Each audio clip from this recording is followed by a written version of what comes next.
You don't lose good things because of bad luck. You don't lose them because people change. You lose them because of something inside you. And the most dangerous part, you don't even know it's happening.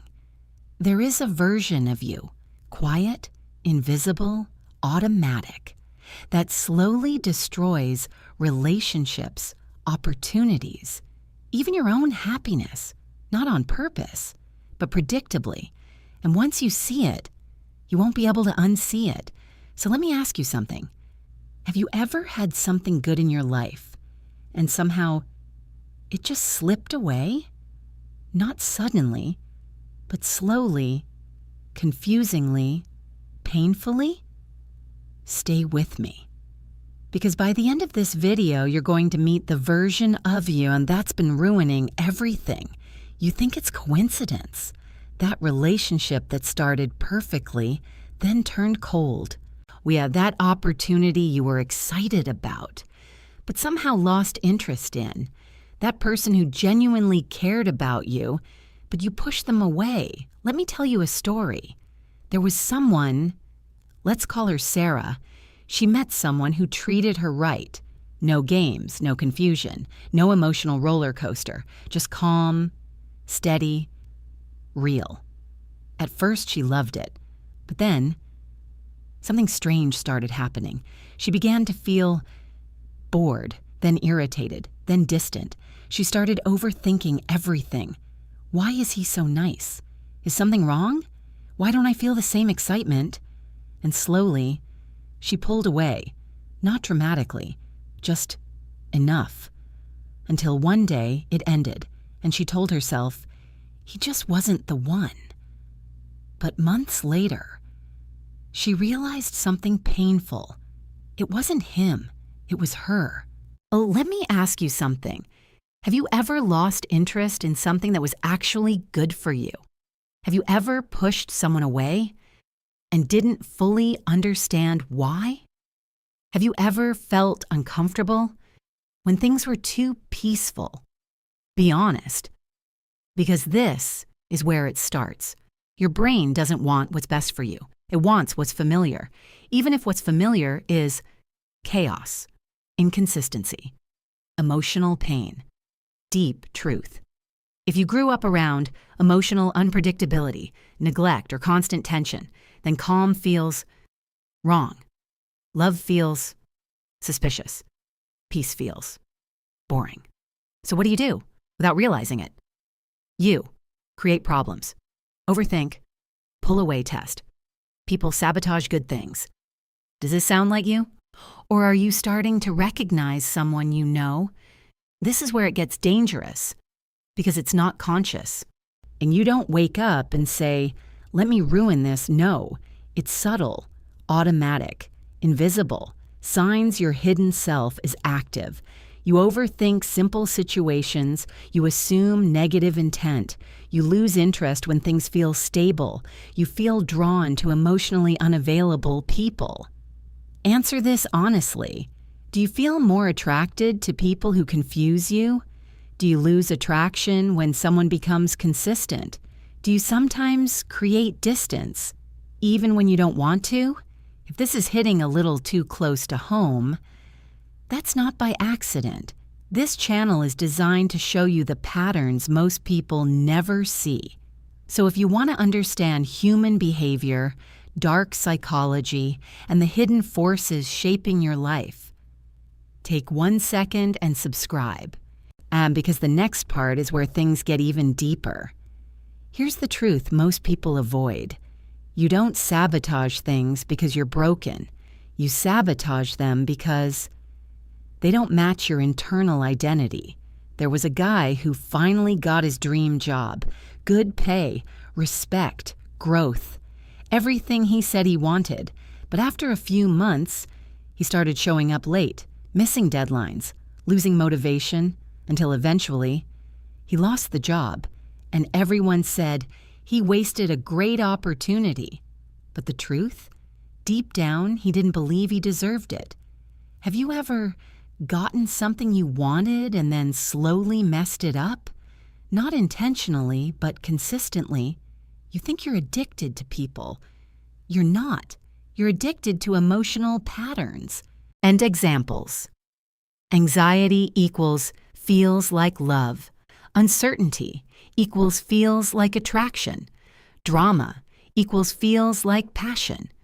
Do calm relationships feel boring to you? Do you miss people who treated you badly? Do you confuse intensity with connection? Right now, you might be realizing something uncomfortable, that the problem isn't just the people you choose. It's the version of you that keeps choosing them. But here's where it gets even more unsettling.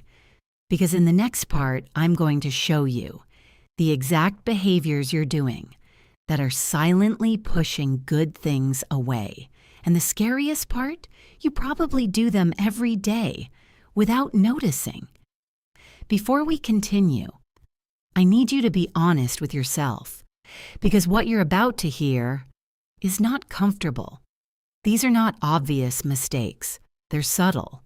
They feel normal.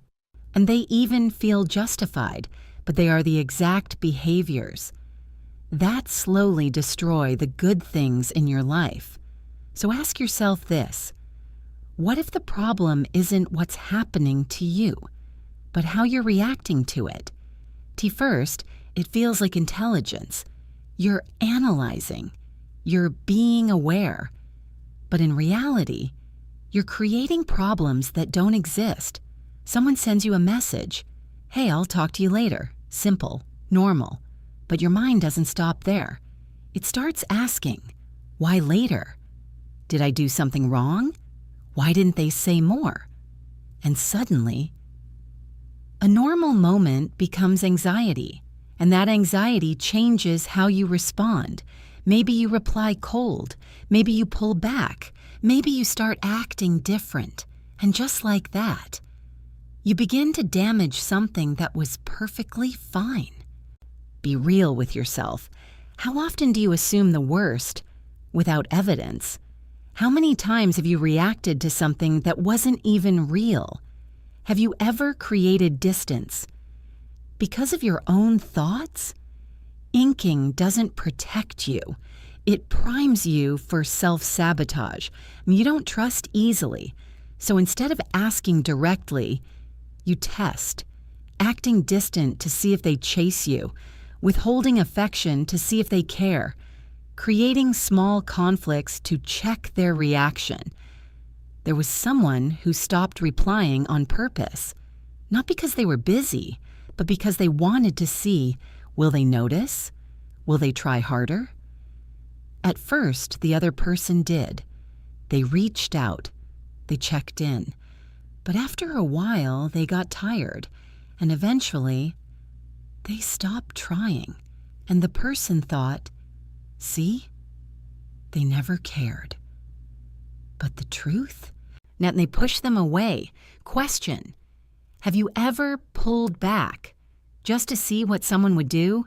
Created distance, hoping they'd close it? Reality check. Healthy people don't chase confusion. They walk away from it. You get uncomfortable when things are stable. This one is dangerous because it doesn't feel like sabotage. It feels like boredom. The shift at the beginning, excitement, intensity, unpredictability. But when things become calm, consistent, peaceful, something changes. Here was someone in a relationship where no fights, no drama, no confusion. Everything was good. But inside, they felt restless. Something was missing. So they started picking small arguments, overanalyzing tone, creating tension, until eventually the peace disappeared. And strangely, that felt more familiar. And think about this carefully. Do you feel more alive in chaos than in peace? Do calm situations make you uneasy? Have you ever ruined something just to feel something? Truth. If chaos feels normal, you will recreate it. You push away what you actually need. This is the most painful one because it's the opposite of what you think you're doing. You want love, stability, connection. But when you get it, you pull away. There was someone who didn't leave. They were patient, understanding, consistent, and that made it harder because there was no reason to leave. So instead, the person became distant, cold, unavailable, until the other person finally gave up. And then, it hurt. Have you ever pushed someone away who was actually good for you, only realized their value after they left? On truth, you don't always lose people because they leave. Sometimes, you lose them because you slowly let them go. Right now, you might be feeling something uncomfortable because this isn't about toxic people anymore. It's about you, and not the version of you that you show the world, but the version of you that operates in the background, the one making decisions you don't question, the one repeating patterns you don't notice. So let me ask you something. If you keep doing what you're doing right now, where will you be 1 year from now? Same patterns, same endings, same confusion, or worse, the same regret? You don't trust consistency. You trust intensity. You trust unpredictability. You trust emotional highs and lows. But consistency feels suspicious. Or why this happens because consistency doesn't trigger your emotions, and your brain confuses. No emotional spike equals no connection. Do you lose interest when things become predictable? Do you feel more drawn to people who are hard to read? Do you mistake stability for lack of passion? Truth. What feels boring might actually be healthy, and what feels exciting might be what's destroying you. You think you're choosing different people, but you're choosing the same pattern in different forms. Every relationship looked different, different personality, different background, different story. But the ending, always the same. Confusion, distance, disappointment, and eventually, loss. Have you ever noticed the same problems showing up in different relationships, the same feelings, no matter who you're with? To truth, it's not coincidence, it's a pattern. Now here's the part most people never reach, because it requires something uncomfortable. Awareness is not enough. You can recognize every pattern I just described and still repeat them. So next time, I'm going to show you why knowing this doesn't stop you, and the deeper force inside you that keeps these patterns alive. Because once you understand that, you stop being controlled by it.